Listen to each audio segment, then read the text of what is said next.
When I first got Jonathan Kanter on the line, I wanted to know how he would describe his job.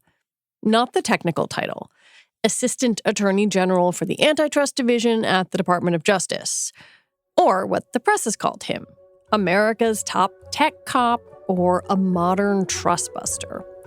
But just how Kanter sees what he does every day. So we take on bullies. When there are big companies that have sometimes the power of a small or large government, and they're telling people how to live their lives.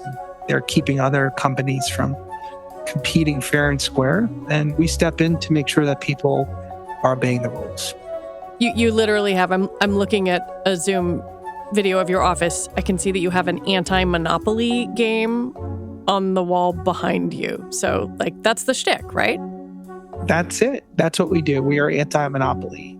We are law enforcers. And so there are basic rules of the road that mean that if you're going to compete, you have to compete fair and square. That doesn't mean you can't win. Doesn't mean you can't try hard. Doesn't mean you can't even throw a few elbows along the way in the marketplace. We want folks to compete because when they compete, we all get the benefits of that competition. When Kanter thinks that companies are not obeying the rules, well, that's what lawsuits are for. Under his leadership, since 2021, the DOJ's Antitrust Division has filed suits against Google, Apple, and Ticketmaster, to name just a few. Reports say that his team and the Federal Trade Commission are also examining NVIDIA, Microsoft, and OpenAI. All of these inquiries could fundamentally change how major companies in the U.S. do business. So today on the show, a conversation with Jonathan Kanter about big tech, AI, and how he envisions fair competition. I'm Lizzie O'Leary, and you're listening to What Next TBD, a show about technology, power, and how the future will be determined. Stick around.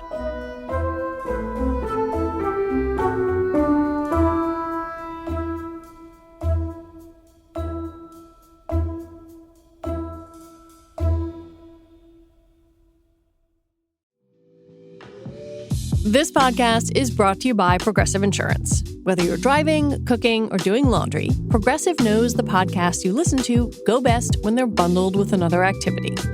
Much like how their Progressive home and auto policies go best when they're bundled. Having these two policies together makes taking care of your insurance easier and could help you save, too. Customers who save by switching their home and car insurance to Progressive save nearly $800 on average. That's a whole lot of savings and protection for your favorite podcast listening activities, like going on a road trip, cooking dinner, and even hitting the home gym. Yep, your home and your car are even easier to protect when you bundle your insurance together. Find your perfect combo. Get a home and car insurance quote at Progressive.com today. Progressive Casualty Insurance Company and Affiliates. National average 12-month savings of $793 by new customers surveyed who saved with Progressive between June 2021 and May 2022. Potential savings will vary. If you're looking for a simple yet sophisticated investing experience, check out Public.com. From stocks to options, bonds to crypto, it's all there. You can even earn an industry-leading 5.1% APY on your cash. Public is trusted by millions of investors, and NerdWallet just gave Public 4.6 stars and calls it an impressive experience. Sign up in 2 minutes at Public.com. All your investing in one place. This is a paid advertisement for Public Investing. 5.1% APY as of June 17th, 2024, and is subject to change.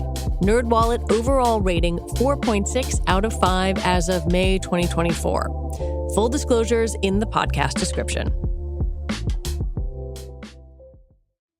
In old-fashioned antitrust, harms to consumers were measured largely by prices.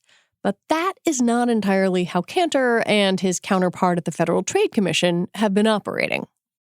The view that you and FTC Chair Lina Khan seem to espouse is that it's much broader than that, and you view consumer harms differently. I wonder if you could lay out for me how you measure harms to consumers. Sure. So we focus. Let me even zoom out a moment. We care about competition and the competitive process and rivalry. Why? One is that's what the law says. Two is it results in better outcomes for everybody, whether that's a worker who's looking for a better wage or more opportunities to work for better benefits and conditions, or a consumer who's looking to pay lower prices. We care about all of that. But the mandate that Congress set forth for us is to make sure that we are preserving competition in and of itself, because that is what results in all of those benefits. And those benefits can and often do reach consumers in the form of lower prices. That's wonderful. And we promote that in many of our cases, actually help fight for and deliver lower prices directly to consumers. But it's competition. That's the value that Congress set forth when it enacted the antitrust laws. And that is ultimately what we are trying to protect through rivalry, through a competitive process, because, again, that is what yields all the great outcomes. When I look at the cases that you have brought or that you have continued, because one of them predates you, and that the FTC has brought, so many of them are focused on big tech. Apple, Google twice, Ticketmaster, Meta, Amazon over on the FTC side. Why do you think tech is at the center of so much of what you do? Is it naturally ripe for anti-competitive behavior? Is it particular to the companies and the players who are involved? Yeah. So let me also start by, my first reaction is we are not just enforcing law against tech companies. Many of our cases involve but those are like the big shinies. Yeah, well, that's where everyone's focused. And there's a reason for that, which is because those are the biggest companies perhaps the world's ever seen. And they have a massive amount of control and influence over our daily lives. And they play an important role in our economy. Also, we are really becoming, we're in a world where every company is a tech company. Every industry is a tech industry. We think about data. Well, it matters to our healthcare as much as it does to our text messaging. We think about operating systems. We think about platforms. Well, the platformization of our economy is something that's occurring throughout. And so these, it is not uncommon for antitrust to focus on the biggest, most significant companies in the world. That has been true throughout history. Back in the Trustbuster era of antitrust in the early 1900s, the tech companies of the day were railroads. It was the industrialization of our economy. Now we're experiencing a similar kind of inflection point in our world and our economy, which is the growth of data-driven companies and organizations. And technology is a wonderful, great thing, but it's extremely important that we protect competition and health and safety and how technology is used. I listened to an interview you did about a year ago. You talked about AI and you quoted the Gretzky rule, the Wayne Gretzky idea that, I don't skate to where the puck is, I skate to where the puck is going. Now it's a year later from that interview you gave to my friends at Hard Fork. Where is the puck going? How much of your time right now is spent on AI and thinking about AI? A lot, right? Because but AI is it's often used as this overarching term that describes so much. But AI itself is a sum of component parts, right? It might, and there's machine learning and algorithms, and there's their chips, and there's their applications and agentics, and this is a big growing area that has different applications and uses, and is made up of different products and components. So we think about AI, for example, in the context of how prices are set, how companies might determine how much something costs or how much someone has to pay. That is something that used to be handled, through initially through ledgers with pens, and then eventually through spreadsheets, and now through algorithms. It is something that is like algorithmic real estate pricing, for example, rent setting software, for example, and so these are realities of how things work. And our job is to focus on realities. And so when we think about AI, I think there are two ways to think about it. One is the industry for supplying AI-driven technologies competitive? And that might mean everything from the chip to the models to the applications and the uses. Then the second is AI being used for anti-competitive purposes, meaning are things that might have been done by hand or individually, or are they being done collectively in ways to raise prices or harm competition? And so I think we have to think about the impact of AI across the entire ecosystem. One thing I didn't hear you say there was the idea that a few companies, a small number of companies, possess the vast computing power necessary to run these kinds of large language models. Does the compute power and the necessary size that accompanies that concern you? It can. And so if there are choke points, and so again, one of the realities that we've confronted in a lot of our cases is that the table stakes for competition require massive amounts of scale and data.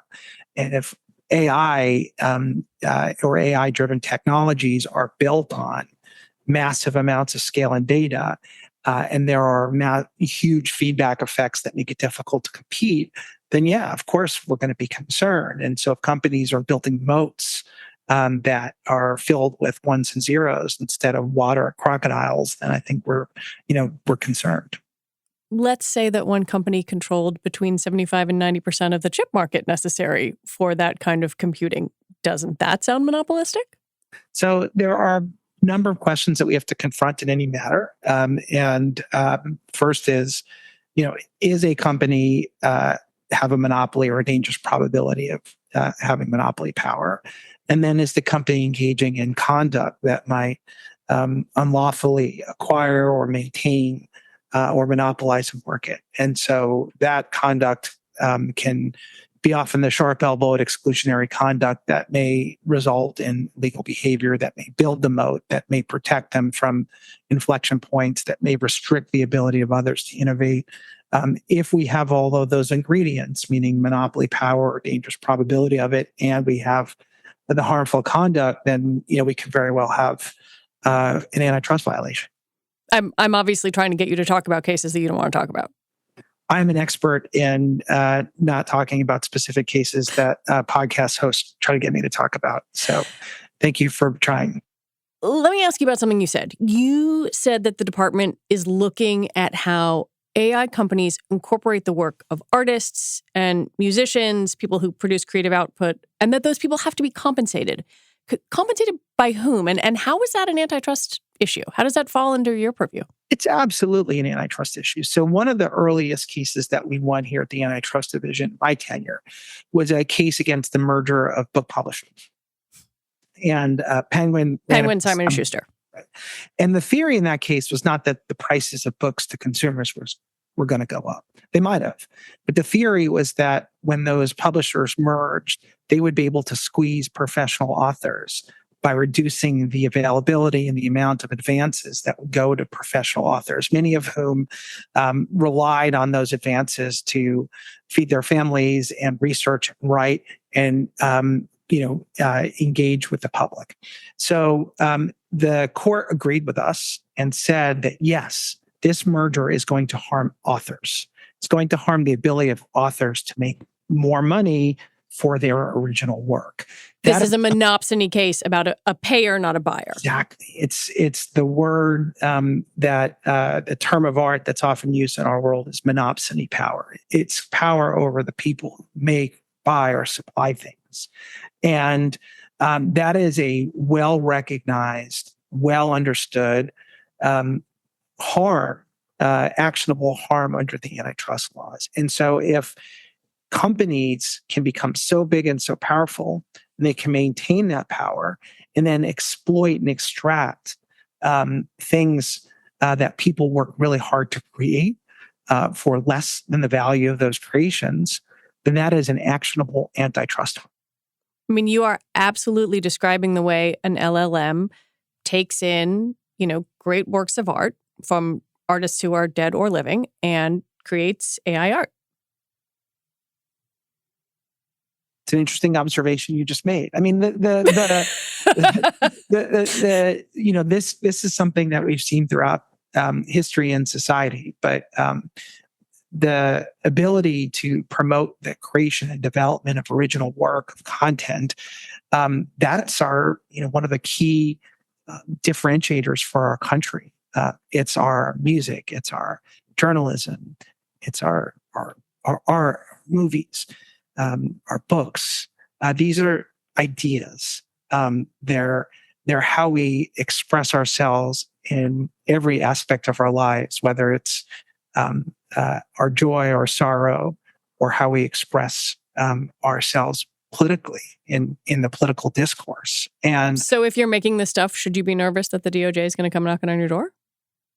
Well, I think if companies are have monopoly power or are achieving it and using it to deprive content creators, original thinkers, of fair returns on investment for those creations, then companies should understand that those are actionable harms under the antitrust laws. When we come back, Google and Apple. Oh my.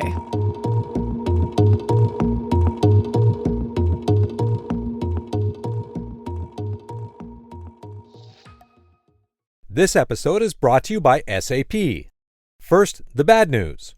SAP Business AI won't help you generate cubist versions of your family's holiday photos. But it will help you understand which supplier is best to help you roll out your plant-based packaging in Southeast Asia, identify the training your junior project manager needs to rise up the ranks, and automate repetitive tasks while you focus on big innovations. So you can be ready for the next opportunity. Revolutionary technology, real-world results. That's SAP Business AI. Have you heard about Doublenomics? It's okay if you haven't. It's extremely niche and practiced by Discover. Here's an example. Discover automatically doubles the cash back earned on your credit card at the end of your first year with Cashback Match. That means with Discover, you could turn $150 cash back to $300. It pays to Discover. See terms at discover.com/credit card. I alluded to this earlier, but a while ago on the show, we covered the kinds of software, and there are several companies that do this, that use algorithms to set prices for housing, for apartments. I understand that is something the department is interested in. Are you going to sue RealPage? So I can't talk about specific companies for specific cases, but we have been very vocal in numerous contexts that the sharing of competitively sensitive information through algorithmically driven software in order to raise prices for the necessities of life are absolutely the kinds of issues that we will not hesitate to confront if we see a violation.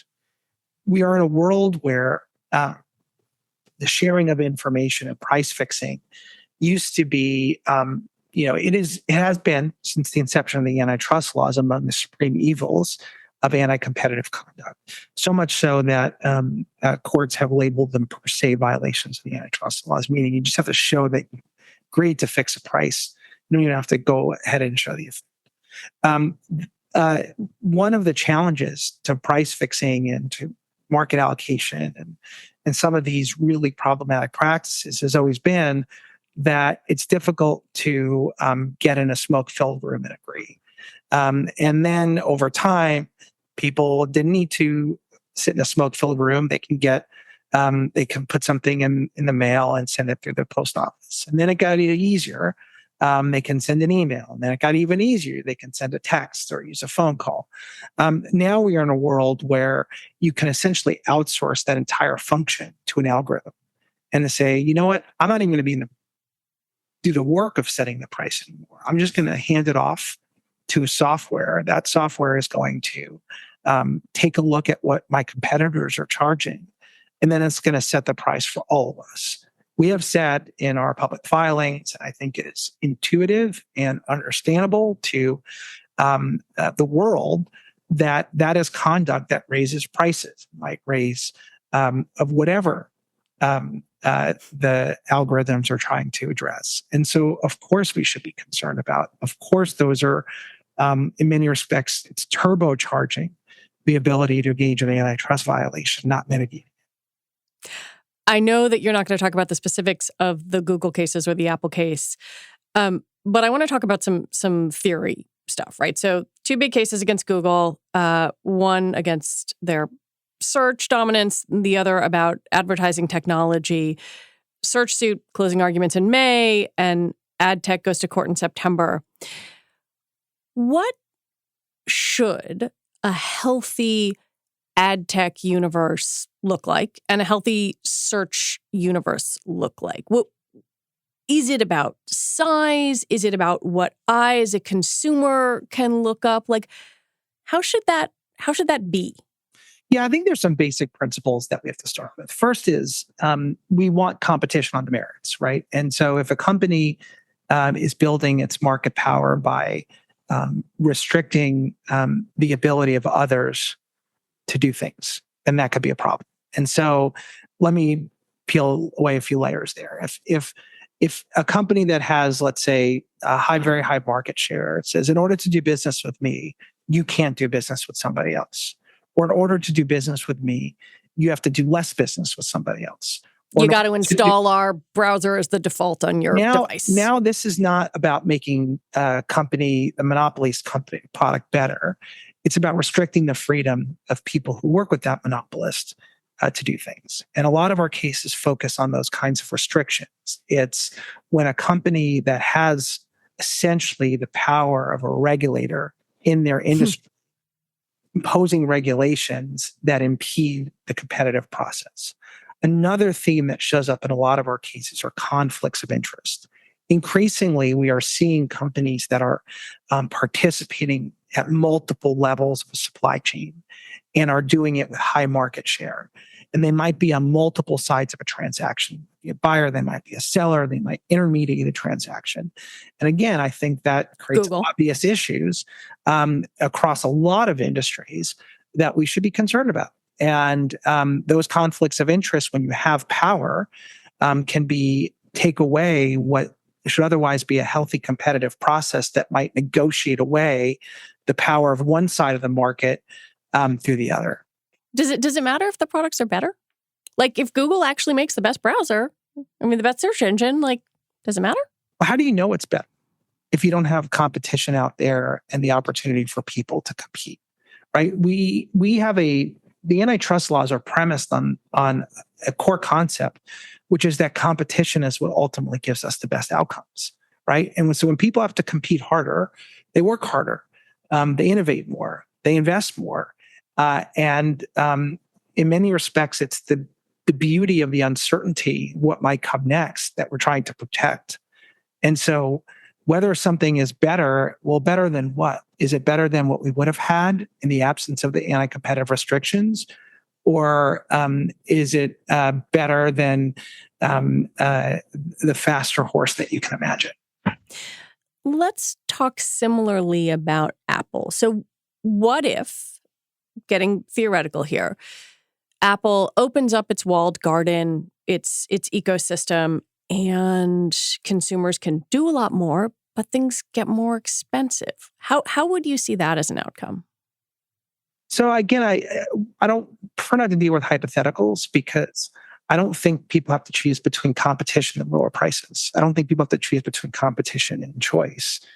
If there's sufficient competition and companies are building better mousetraps, then God bless them. They should enjoy the fruits of those benefits. But we start from a premise that is not something we made up here at the enforcement agency, but that Congress made up when it wrote the antitrust laws, that competition is something that matters to society, not simply because it just lowers prices, which it does, not simply because it raises wages and creates more opportunities for work, which it does, not simply because it increases innovation, which it does. It's because we believe that a free society, one that creates opportunities for people to compete, to build businesses, to thrive, to have a pathway toward upward mobility, is one that is premised and built on a competitive economy where someone with a great idea can succeed based on the merits of their hard work, and they can succeed anywhere they want to work, so long as they are good enough. And I think providing those opportunities is itself a fundamental freedom that we want to protect. You are emphasizing competition, you are emphasizing markets. I am curious how you view what your European colleagues are doing with the Digital Markets Act, which is taking effect. We've seen tech companies try to adjust to that. They're keeping some of their products out of the European market in part because of that. What do you think of the European approach? So I think there have been similar kinds of legislative initiatives here in the United States, and I think legislators and governments have the right to create ground rules for how companies behave, and they have their system there, and we have our system here, and I think I care about what we do here and what laws are imposed here, and we came out and full-throated support for legislation in previous Congress that would have created some basic ground rules for how companies in certain industries like the tech industry compete. We think that the Congress was well within its bounds, and it was sensible to clarify those rules, just like Congress did when it wrote the antitrust laws. And so, again, I think each system has its own features, and our system is one where Congress has the right to write laws and we enforce them, and and we can weigh in as we have on some of those rules. But ultimately, our job is not to write them, not our job at the Department of Justice. Our job is to enforce them. Though you do give policy advice and thoughts to Congress. We do. We provide technical assistance, and we do that from time to time. But ultimately, we have a system here where Congress writes those laws and we enforce them. And that's the majority of, if not the almost entirety of my day is focused on enforcing. Both you and Chair Khan have embraced a theory of antitrust that I think we can say is not always embraced by the courts, right? The record is mixed. What does that say, do you think, about your tenure at the DOJ? So I look back on our track record thus far, and I'm really proud. We've won a substantial number of our cases. One of our criminal antitrust enforcement cases just last week, and we have had a number of victories at appellate courts. We've seen a record number of abandonments of mergers. We've enforced interlocking directorates laws, antitrust laws that have resulted in a record number of abandonments of individuals and companies who are sitting on the boards of competitors.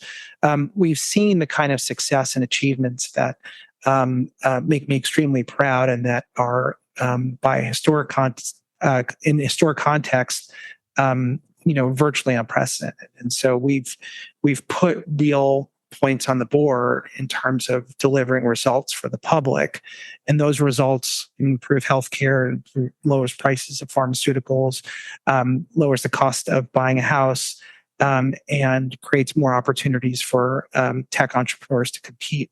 All of those things that I'm extremely proud of, and we've done it in a relatively short amount of time.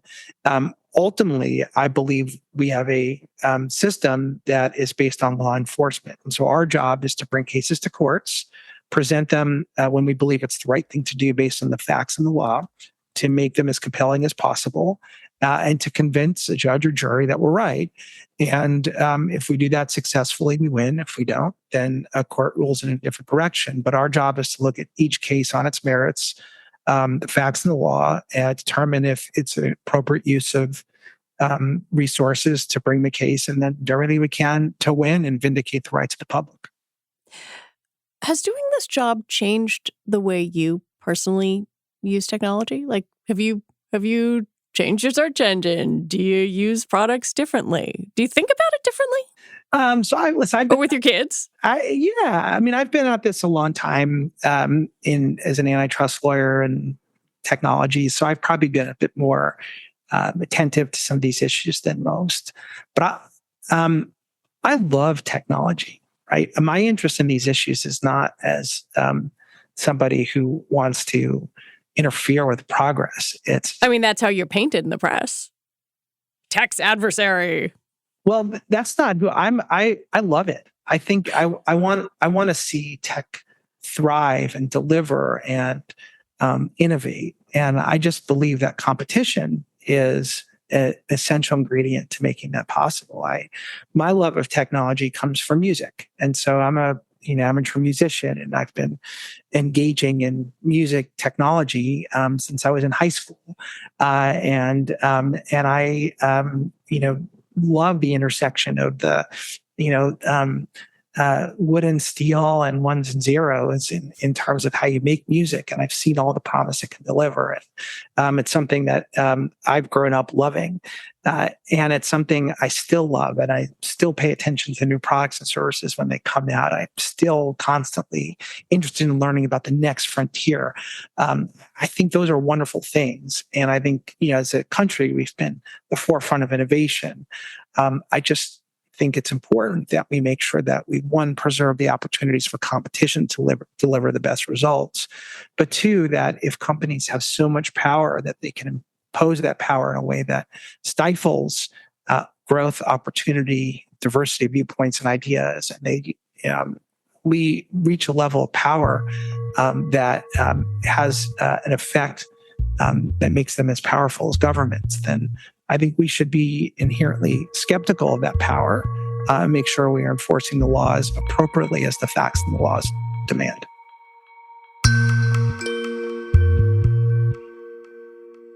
Jonathan Kanter, thank you so much for your time. Thank you for having me. It was wonderful to be with you. Jonathan Kanter is the Assistant Attorney General for Antitrust at the Department of Justice. And that is our show for today. What Next TBD is produced by Evan Campbell, Patrick Fort, and Shana Roth. Our show is edited by Paige Osborne. Alicia Montgomery is Vice President of Audio for Slate. And TBD is part of the larger What Next family. And if you like what you listened to today, the single best way to support our work is to join Slate's membership program, Slate Plus. Just head on over to slate.com/whatnextplus to sign up. All right, we will be back on Sunday with another episode. I'm Lizzie O'Leary. Thanks for listening.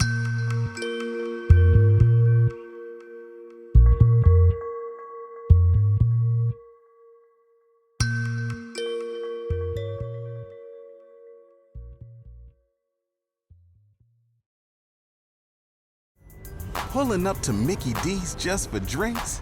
Oh yeah, that's me. Nothing extra, just perfection and a straw. Coming in hot for the coldest cups on the block. Because there are drinks. Then there are drinks from McDonald's. Mix things up with any size lemonade or sweet tea for $1.49. Perfect with our classic fries. Price and participation may vary. Cannot be combined with any other offer. Ba-da-ba-ba-ba.